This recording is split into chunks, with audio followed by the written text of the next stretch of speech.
Definitivamente una visión de desarrollo implica que un país como Colombia entienda que la riqueza del subsuelo es importante para enfrentar la pobreza del suelo.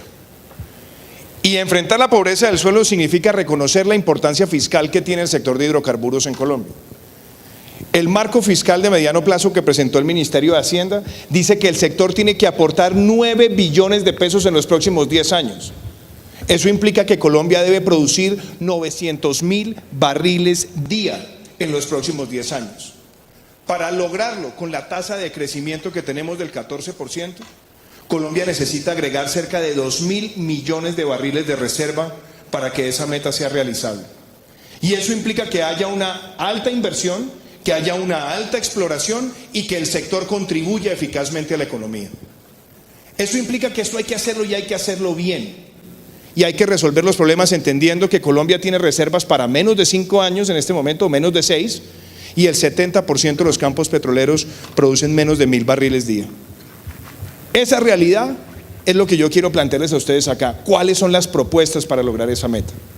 Primero, necesitamos recuperar la confianza de las comunidades en el sector y hay que recuperar lo que las regiones productoras recibían, y eso implica que hay que hacer una reforma al sistema general de regalías para que reciban 50% las regiones productoras. Recuperemos esa confianza.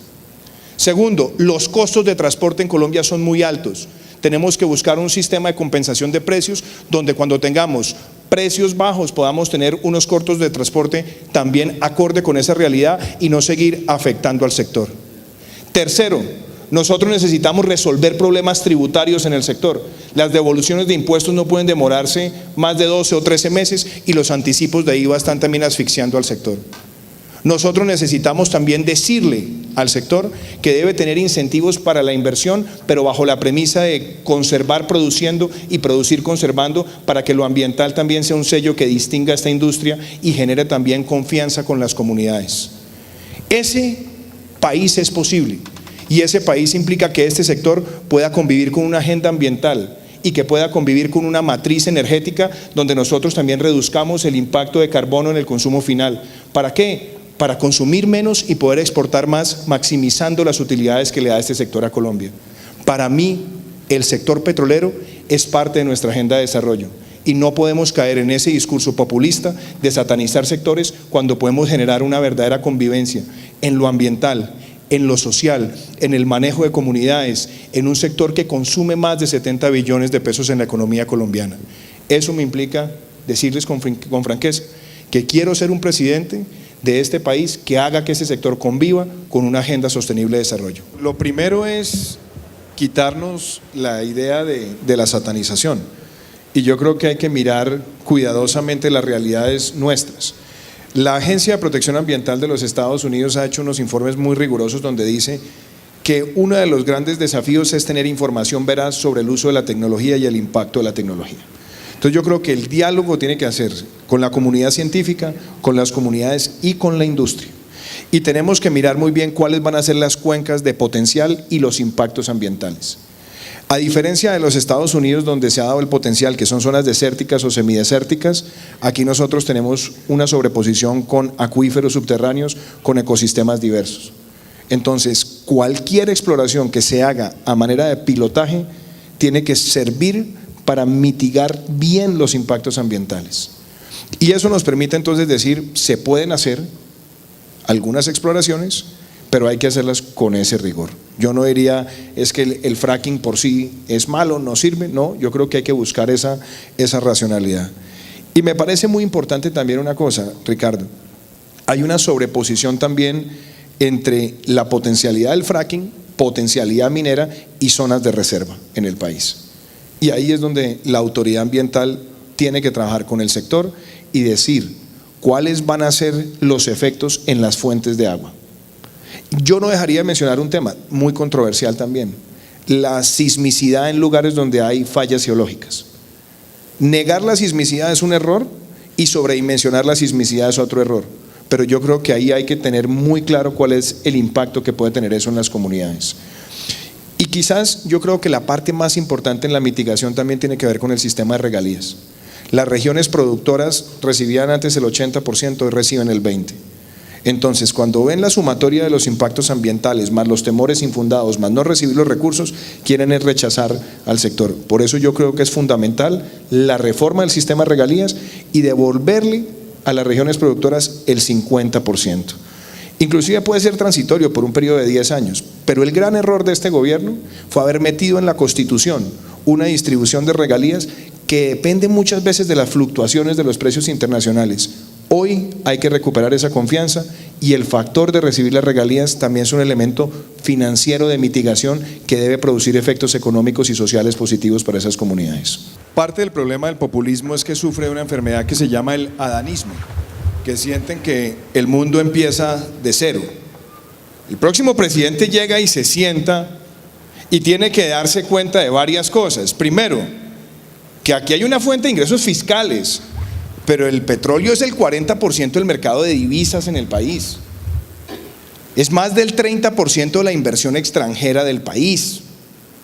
Entonces, si simplemente le decimos se va el petróleo, los efectos que tenemos no solamente es que se nos caen los ingresos, que se nos devalúa la moneda y que además tenemos que buscar una fuente sustituta de exportaciones para compensar esa salida de inversión y de divisas en la economía.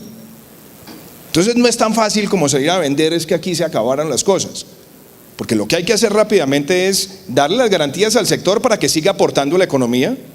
Y por eso digo yo, sí, modifique el sistema de regalías para las comunidades y la mitigación. Por otro lado, mejore las circunstancias de los costos de transporte que son altísimos. Entonces, cuando usted tiene precios que son inalterados, independientemente si el precio es 100 o si el precio es 50, pues cuando usted tiene precios bajos está ahorcado el sector. Usted debe buscar la compensación, precios más altos con precio alto, después compensar si es que los precios caen. Eso en lo que tiene que ver con el sector. Lo otro es que tiene que ver con el sistema tributario para el sector. Y estoy de acuerdo, sí, hay que buscar que haya mayor capacidad de dejar recursos para el país. Pero esto no puede chocar con una visión energética de Colombia. La matriz energética de Colombia es limpia, es principalmente hídrica. El país tiene 16.600 megas de capacidad instalada. Las eólicas son apenas 19. Las granjas solares que hay en el país no llegan a una sola mega. Entonces, si las queremos multiplicar, tenemos que tener un marco regulatorio donde la intermitencia también haga parte de la forma en la que se compensa, porque la intermitencia no se paga hoy en el sistema regulatorio, se paga la confiabilidad. Y estoy de acuerdo, y además lo he dicho, hay que buscar que en el consumidor final, que en el parque automotor que consume finalmente, tratemos de volverlo más limpio y reducir el consumo del hidrocarburo para poder exportar y generar más fuentes de divisas y aprovechar esos recursos para hacer la inversión en ciencia y tecnología, en sectores de servicios, en economía naranja, en otros sectores que agregan valor a la economía. Pero no nos vayamos a dejar llevar por el cuento de los populistas, que es simplemente estigmatizar sectores como si el petróleo no agregara a la sociedad, porque está en todo lo que narró Frank de consumo, y la minería. Sin la minería este edificio no existiría y seguramente ninguno de los que está acá tendría ropa.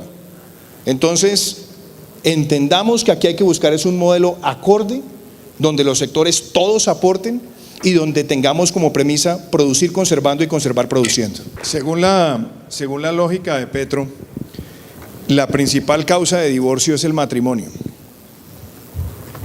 Aquí el petróleo es el culpable de todo. Me parece que eso es absurdo, que no podemos llevar al país a esas discusiones donde lo que quieren plantear es falsos dilemas. No hay una sola actividad humana, doctor Gustavo Petro, que no tenga impacto ambiental. No hay una sola actividad humana que no tenga impacto ambiental. Todas las actividades humanas tienen impacto sobre el agua, todas. Entonces, el reto del ser humano es cómo las protege, cómo las sostiene y cómo armoniza el desarrollo con las fuentes de agua. Entonces usted dice, es que el cambio climático, sí, es que el cambio climático tiene muchas causas. Y por eso lo que hay que buscar son esquemas sostenibles de producción. La ganadería en el mundo tiene efectos ambientales, por eso se está hablando de optimización en espacios reducidos, con sistemas de rotación. La agricultura en las regiones que usted señala son las que más consumen agua intensivamente en el país. Y por eso lo que hay que buscar es mejor agricultura de precisión, tener mejores reservorios y adicionalmente tener distritos de riego que afecten positivamente el ecosistema, no que lo destruyan. Entonces no siga con ese falso dilema. Entre otras cosas porque los resultados ambientales de sus gestiones no dicen mucho, ni en calidad del aire, ni en manejo óptimo del agua en esta ciudad. ¿Dónde quedaron los efectos que usted tanto propuso de las plantas de tratamiento de aguas residuales? ¿Qué pasó, por ejemplo, con la ampliación del parque automotor limpio? ¿Cuánto lo amplió? Uno no puede estar diciéndole al país cosas que no son además justificadas por la propia experiencia de quienes la promueven, porque la experiencia es contraria. Para mí el modelo populista es pan para hoy, hambre para mañana. Y aquí lo que no podemos es seguir teniendo la indiferencia, porque usted habla que va a consultar a las comunidades. ¿Cuántas decisiones no tomó usted acá como Reyesuelo sin haber consultado a las comunidades, afectando a los ciudadanos? Yo no lo vi hacer consultas previas para muchas decisiones que usted tomó arbitrariamente acá y que ahora sale a justificarlas como si fueran la gran panacea. Yo lo que quiero es un país donde tengamos consultas, claro, y que las consultas sean para hacer cumplir el licenciamiento ambiental y sean para hacer cumplir el mandato de la autoridad ambiental. Y para eso tenemos que buscar una legislación acorde. Pero lo que no podemos es seguir sembrando en el país incertidumbre jurídica. Consulta sí, pero para proteger como última instancia las cosas que se han incumplido de manera sostenible, pasando por la autoridad ambiental y pasando por las normas que tenemos hoy de licenciamiento. El problema de las comunidades es que han ido perdiendo confianza en la institucionalidad. Eso hay que reconocerlo. Y también hay que reconocer que al Sistema Nacional Ambiental hay que hacerle una reforma a fondo. A mí me parece una vergüenza que hayamos tenido 7 años los ministros Chispita Mariposa en el Ministerio de Ambiente. Ministros que entran, pocos días salen y no hemos tenido una política articulada y sostenible. Entonces, el Sistema Nacional Ambiental, ¿qué espera? Primero, que las corporaciones autónomas regionales no estén politizadas y ejerzan verdadera capacidad de inspección. Primera instancia, creación de confianza. Segunda instancia, creación de confianza, que el proceso de licenciamiento y de consulta previa no sea visto simplemente como un trámite, sino que sea un espacio donde quien está en la actividad productiva genere el acompañamiento, la supervisión y la confianza de las comunidades. Tercera línea de confianza, que los proyectos que se hagan productivos le dejen recursos visibles a las comunidades, porque yo también entiendo la insatisfacción. Si hay comunidades que han aportado y usted va y mira que los promedios de escolaridad son de 6 años y que la infraestructura escolar es paupérrima y que adicionalmente las vías terciarias son prácticamente inexistentes o en mal estado, quiere decir que se sembró la desconfianza de haber visto el proceso de extracción y no haber dejado beneficio a la comunidad. Y la otra línea tiene que ver si se llegan a presentar incidentes, cuál es la capacidad oportuna que tiene la autoridad ambiental y la autoridad regional para hacerlas valer. Como tampoco las ha visto, toda esta sumatoria de desconfianza es lo que hoy exacerba la protesta social en función de las consultas populares. Y hay que decirlo también, muchas consultas populares terminan siendo contaminadas por populismo y por procesos además extorsivos.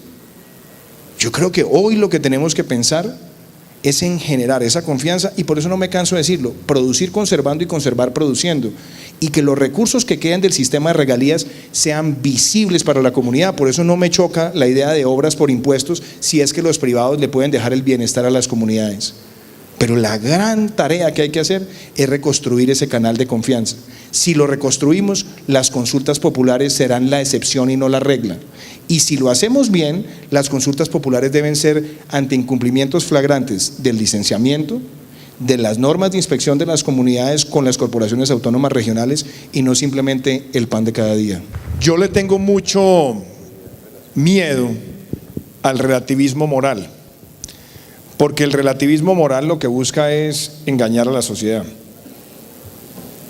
Si vamos a hablar de paz, hablemos de paz integralmente, y si vamos a hablar de corrupción, hablemos de corrupción integralmente. Porque hay unos que salen a hablar durísimo contra la corrupción, pero después salen a pedir todo tipo de canonjías y de tratamientos privilegiados a los mayores criminales de lesa humanidad que ha visto Colombia, como si secuestrar no fuera corrupción, como si narcotraficar no fuera corrupción, como si reclutar niños no fuera corrupción, como si hacer ecocidio no fuera corrupción. Claro que es corrupción. Entonces, cuando uno ve un proceso, porque todos los colombianos queremos la paz, pero vemos que el resultado del proceso es, primero, que el narcotráfico se convierte en un delito amnistiable conexo al delito político. Después vemos que la sustitución y la erradicación de cultivos ilícitos es voluntaria. Y después vemos una carencia efectiva de poder monitorear qué le ocurre a esos criminales si aparecen armas escondidas o dinero escondido. Yo he dicho con claridad, yo no voy a hacer trizas los acuerdos, pero tampoco va a tener las risas complacientes con los que se quieren burlar de la institucionalidad colombiana.